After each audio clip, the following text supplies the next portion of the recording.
On today's Locked On Thunder podcast, we're joined by Clemente Almanza to talk about how exciting the Thunder are right now, how to manage SGA in this back-to-back, and what to look forward to the rest of this season.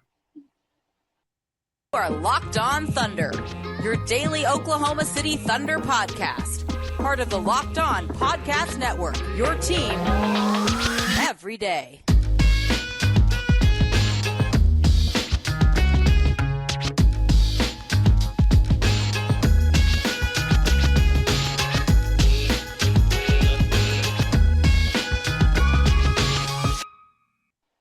Let's get it going on the Locked On Thunder podcast on the Locked On Podcast Network, your team every day. I am your host, member, and editor-in-chief over at thunderousintentions.com, Rylan Stiles. You can follow me on Twitter at Rylan_Stiles. Follow the show on Twitter at LOThunderPod. Thank you so much for making us your first listen every single day. We're here for you, talking Thunder basketball. Subscribe for free across all podcasting platforms, including on YouTube. And we're joined today by the editor-in-chief over at ThunderWire.com, Clemente Almanza. Clemente, how you doing today? I'm doing great, man. Just trying to stay up for this second straight 9:30 p.m. Central Time tip against the Clippers. And it doesn't get any easier to do that, especially as you get older. That's why we're drinking coffee and really late at night. But Clemente, it's been a fun couple of days to be a Thunder fan. Everyone is kind of joining on the bandwagon right now, sharing J-Dub propaganda, SGA, Coach Mark propaganda. Everything's going crazy. What's it been like for you over the last 2 days after beating, really 4 or 5 days after beating the Suns, turning around, going on the road, a tough thing to do in this conference, and beating LA? Yeah, I think it's been a pretty good couple days for really all of us in terms of the local beat, just getting like a ton more engagement on Twitter.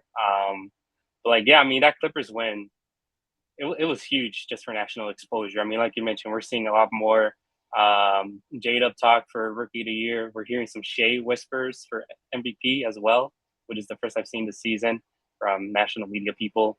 And then today with John Hollinger, he basically said that if the Thunder reached the playoffs, then he would probably vote for Mark Daigneault as Coach of the Year, which is the first time I've seen someone from the national side vouch for Daigneault as Coach of the Year. Up to this point, it kind of felt like it's been Mike Brown's award to lose.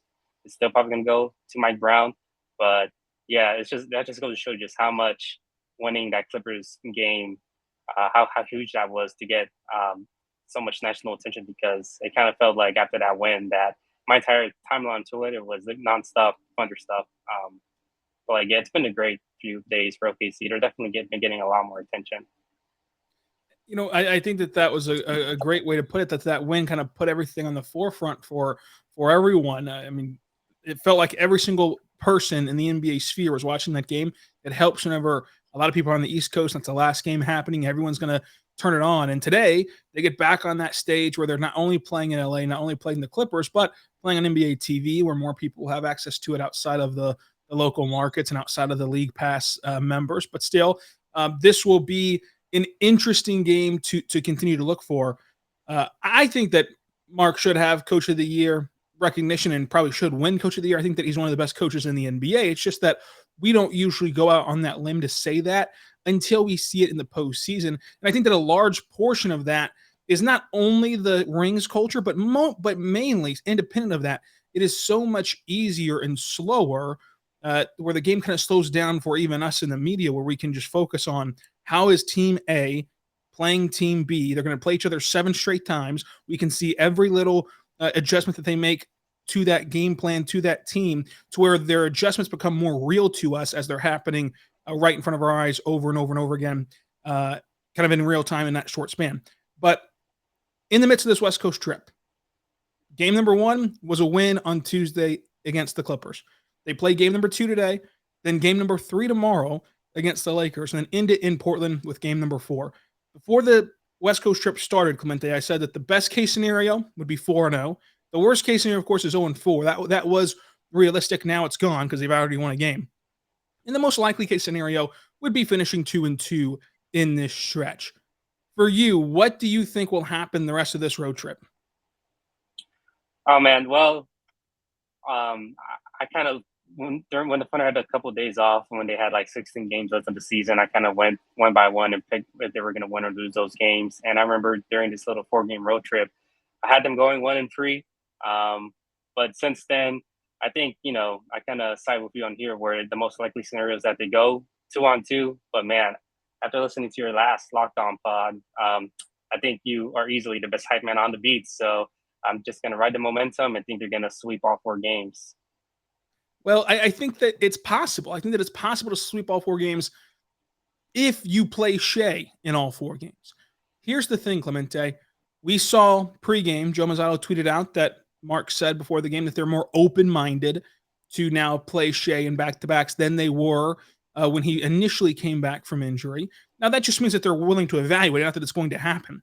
I will say, Clemente, as of today, which it's already 2:40 in the afternoon, getting this out a little bit later than usual, as of today, SGA is not on the injury report for the Clippers game. So he's going to play tonight against the Clippers, a game in which the Thunder already have the tiebreaker over the Clippers. They do not have the tiebreaker yet over the Lakers. If you were going to do the mix and match game of deciding which game to play him in of a back-to-back set, you would more logically think that they would not play him tonight and play him tomorrow instead to try to secure that tiebreaker over the Lakers. So with that being said, what is your guess on which games he will or won't play, or will he play both of them in this back-to-back set? Well, I mean, you kind of laid out the facts. I mean, I think the Lakers game is much more important to OKC than the Clippers game because, like you mentioned, the Thunder have already wrapped up the tiebreaker against the Clippers by winning the first 3 games against them. If you were going to sit Shai, probably logistically speaking, I know up to this point, he sat on the second night of these back-to-backs after Daigneault first mentioned that possibility to manage his abdominal strain. But like if you just lay out the facts like you just did, it would have probably made more logical sense for him to sit out this Clippers game first and then play him against the Lakers, where the result of the game matters a lot more, which kind of makes me believe that the Thunder kind of leaning towards playing Shai both of these games. Yeah, if I had to guess right now and bet money right now, I would bet on Shai playing tomorrow. That does not mean anything, though. I can totally be completely wrong, but this is a very forward-thinking organization, a very calculated thinking organization, and in a standings race that's this competitive and this tight, especially with the Lakers, you're going to want that tiebreaker. You're just going to want to have that in hand just in case. And if you don't play Shai tomorrow, that gets increasingly harder to get that tiebreaker over the Lakers, to where I think that they're going to play him. If they're going to play him in this one, I think they're going to play him in both, as long as nothing crazy happens tonight. Like something wild could happen tonight where he can't play tomorrow. But if all goes well, knock on wood, I would imagine that we'll see Shai play in both of these games. But let's start with this Clippers game tonight coming up with the injury reports that are right now. Paul George, of course, will not play. He's been shut down for the next 2 to 3 weeks, and then will be reevaluated. What is on the line for OKC tonight? We'll talk about all that coming up. But first, I want to say right now, I've got good friends over at the Ultimate Pro Basketball GM game. Clemente, Ultimate Pro Basketball GM. You can go there and download the app on the App Store or go to probasketball.gm.com to get it. If you use our code LOCKEDON, all caps, no spaces, you get a 100% free boost for your franchise. And if you've ever dreamed of being an NBA GM and managing your basketball franchise, your dream can come true in this game. It's for you. It's a great game. Strategically, you can play through the season, lead your team to glory as you're responsible for hiring the right coaches and assistants and trading and training for players, making draft picks, and managing your franchise through free agency. So go right now to download the Pro Basketball GM game by going to probasketballgm.com.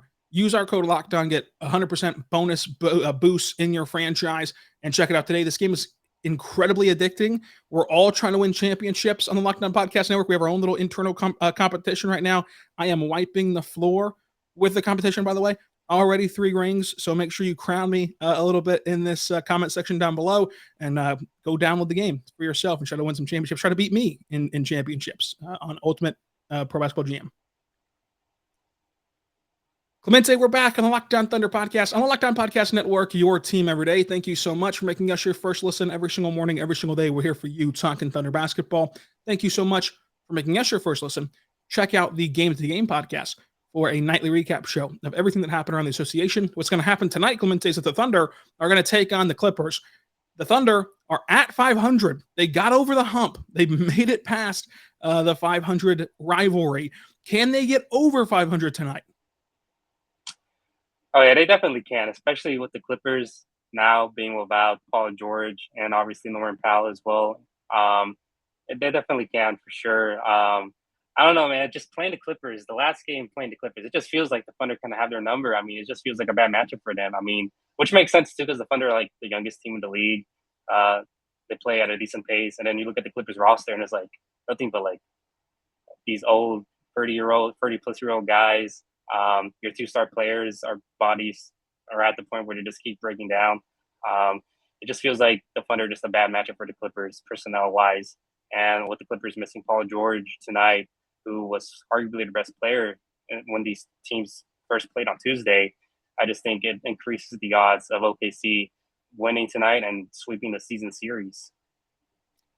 That would be intense. They're going to sweep the season series. They're going to have to kind of do the reverse of what they did back in October, where they played a Paul George-led Clippers team without Kawhi. Now they're going to play a Kawhi-led Clippers team without Paul George. It's really hard to sweep. And we say that a lot whenever we talk about baseball. You and I are both big baseball fans, where it's very hard to get that fourth win over a team consecutively. Obviously, in basketball, it's not consecutively, but these are two quote-unquote baseball-style series that happened in October and now. 4 straight wins is really hard over the same opponent, especially when that opponent has Kawhi.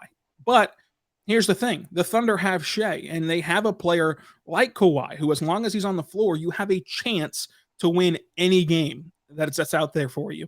And so I think it realistically could happen. I think it comes down to how good SGA is, but also how good the role players are around him.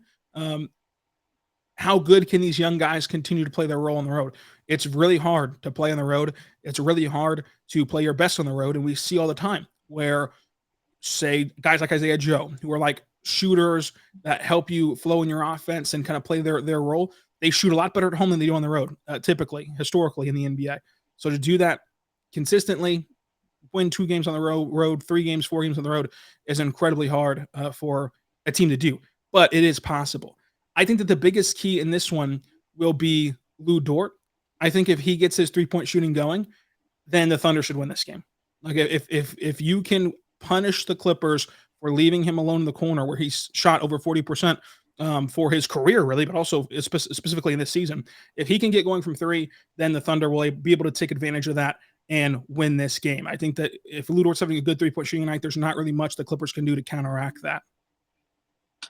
Yeah, I mean, I just think, shoot, if Shai has a typical Shai game because, while Shai was great last game, it wasn't up to the standards of the season. 31 points on 25 shots. Shai's kind of spoiled the fan base with his efficient scoring. If Shai just has a regular Shai game that we've grown accustomed to, I think that should be enough to beat the Clippers tonight for sure.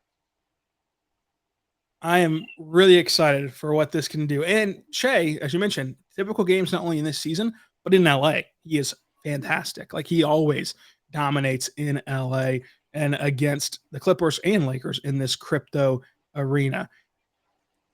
Clemente, you're going on record pre-pod and during pod that the Thunder are going to sweep the Clippers and they're going to go 4-0 against LA and continue this winning streak where they've been one of the best teams in the NBA since the turn of March, and since the turn of the calendar year, they've been really good as well. What is it about this team to you, and how far can this team go? You listen to the pod, they listen to the pod. You know my opinion on how far they can go, but how far do you think that this team can get in this specific season? Oh man, and that's a tough question because we know how stacked the Western Conference standings are. I feel claustrophobic just looking at the standings. I know we're all high on OKC right now, but reality is they're only a game above the 12th place New Orleans Pelicans. So it really just takes one bad night and OKC's like right back out of the play-in race. But besides the record, if you just open up the hood of the car and just look at their peripheral stats, I think they've been top 5 in net ratings since the new year. They've been top half of the league in both offensive rating and defensive rating. Like you could make a very solid argument that the Thunder's record should be better than what it currently is. And if that's the case, I think that's a better tool to judge the Thunder's playoff aspirations than what their record is. And if that's the case, like I could definitely see the Thunder just avoiding the play-in altogether, finish in 6th seed, maybe even possibly the 5th seed if everything goes perfectly right, and just play really tough first round series that goes 6 or 7 games against one of these top Western Conference teams, and the Nuggets, Grizzlies, or Kings, or even the Suns, and just have a very competitive series and just, end the season on a very positive note. Yeah, I think that this could be a really fun ending to the year. And I've been saying that, if you take away what we thought this Thunder team would be and just look at what they have been, we'd be very willing to crown them as like an NBA play-in postseason lock. It's just a matter of where they're going to finish in the standings. We wouldn't be kind of doing this whole song and dance of, oh, will they get in? Won't they get in? What are they going to pivot toward? Like it would just be like, hey, this team's going to be a postseason team. It's just a matter of where they're going to fall. I think that you look at them and they execute a lot better than most teams do, despite being the second youngest team ever and the youngest team in this season. You look at the Mavericks last night defending the wrong basket. Like the Thunder don't do that kind of stuff. Like the Thunder do not mess those kind of things up. But they also have some flaws of a lack of rim protection and some games where you just get absolutely out rebounded that really cause the downfall of the team. But overall, I think that when you have a guy like SGA who can score at will, who can be a superstar, when you have a guy like Lou Dort who can defend in the half-court set, and then when you have guys who can, just kind of not randomly, but like any given night can take a huge leap, like Josh Giddey, triple-doubles, J-Dub scoring 20-plus points. Isaiah Joe could just somehow hit 6 threes in a playoff game, and that changes the complexity of a game. And as we know, if you change one game, you change a series. And upsets typically don't happen in the NBA, but they do happen some. I mean, the Thunder have been on the wrong end of some upsets in the postseason, in their most recent stretches in the postseason even. So it can happen that they can steal a first round series, but I think that overall they're going to get in the postseason. I think that's how the season's going to finish. But as far as how far it can take them, like you said, it's just sit back and enjoy it. I think that the most logical bet would be to bet on this team, giving a team absolute fits in the first round where, they might lose the series in 6 or 7, but they had to work their tail off to get that first round series win. And then you go to the offseason, you see how SGA is taking a leap every single summer of his career. You see how Josh Giddey has improved year to year and continues to do so.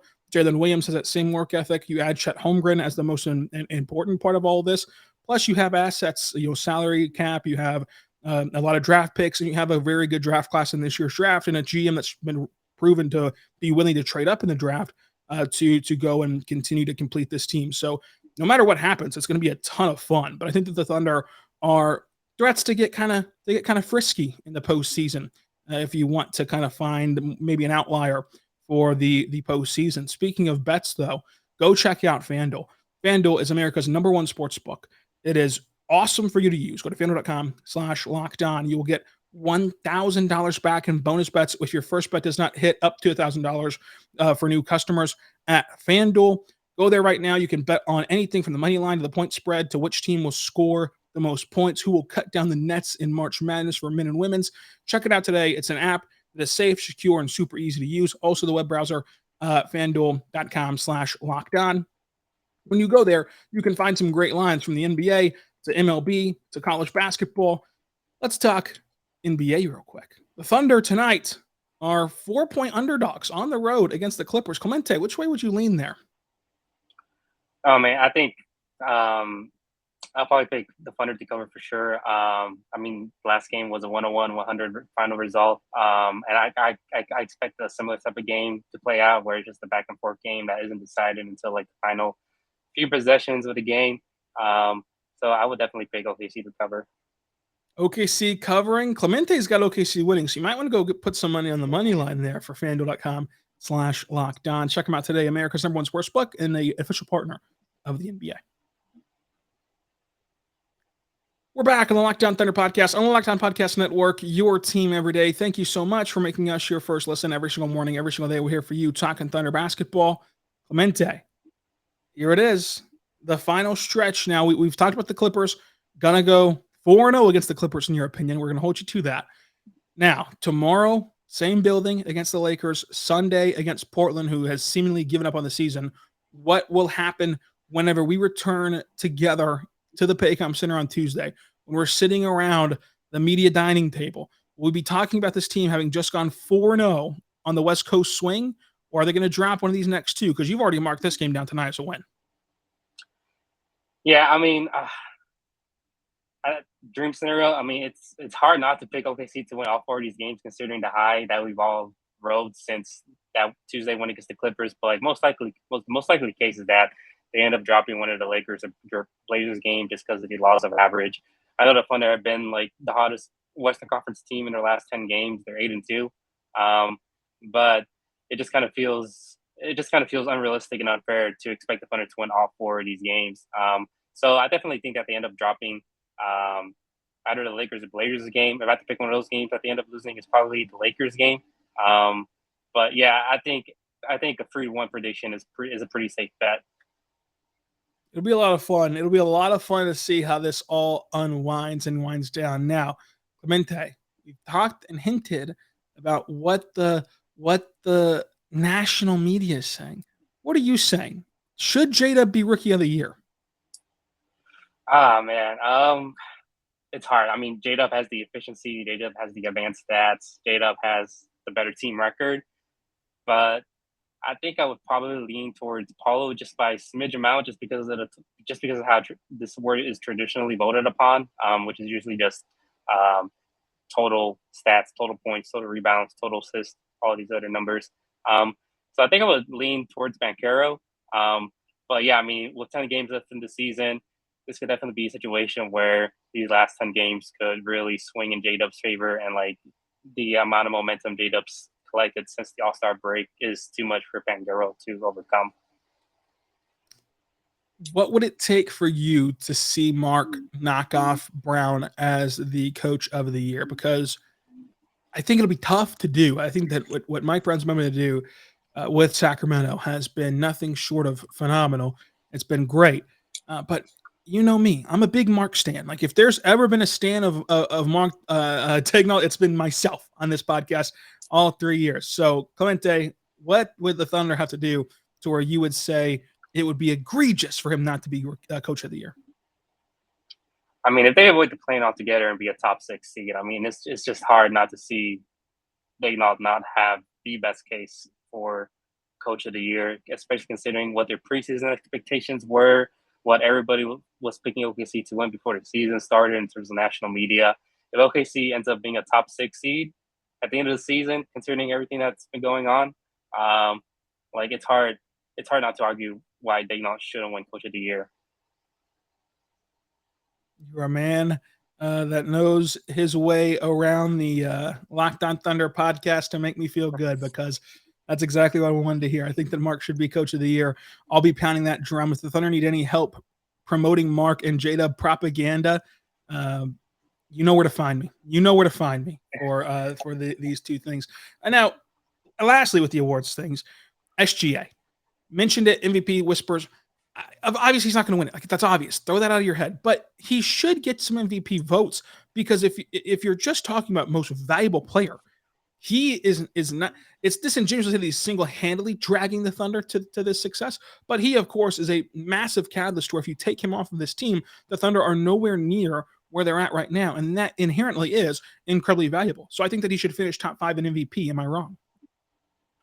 No, yeah, you're definitely right. I mean, like you did your little exercise last week in your pod, where if you do like a blind resume test between the Thunder and the Lakers, the Thunder like are clearly the better team.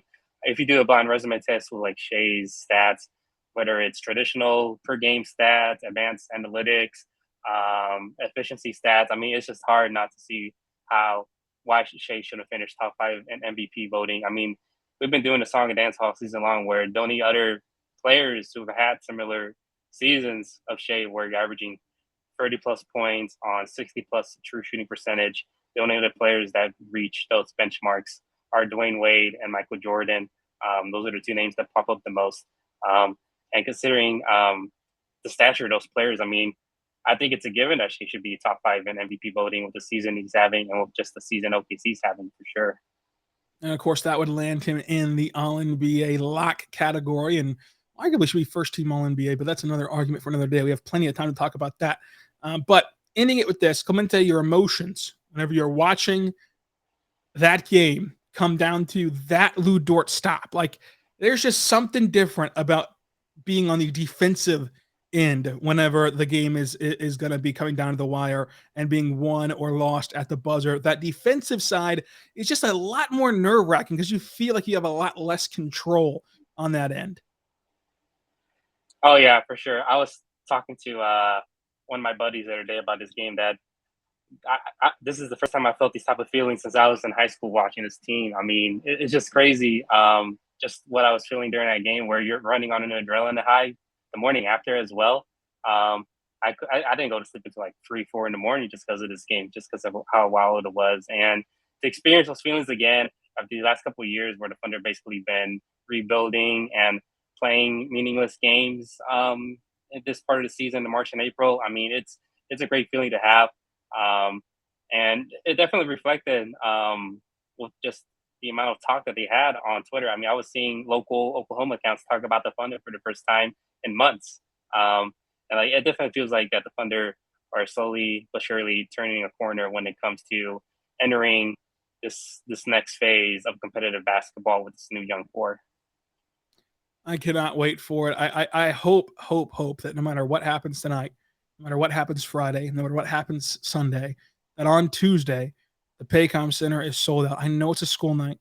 I know it's the Hornets, but they deserve a special welcome home to this from this road trip that they just went on the West Coast. So hopefully you all will be in the Paycom Center with me and Clemente on Tuesday. Clemente, thank you so much for joining us. Anything that you want to say before we go or promote or anything like that?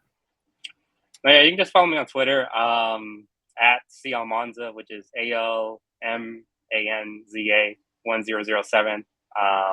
Follow my work at OKC Thunder for sure. Daily articles produced there. But just give those two things a follow, and I definitely appreciate it. Clemente, thanks for coming on. I love the trick that you and I can pull with the audience by saying, oh, the Thunder haven't done X since we were in high school, which was 4 years ago. So that was a great trick that we got to pull on them for that time being. But until tomorrow, where we recap this Clippers game, be good to one another.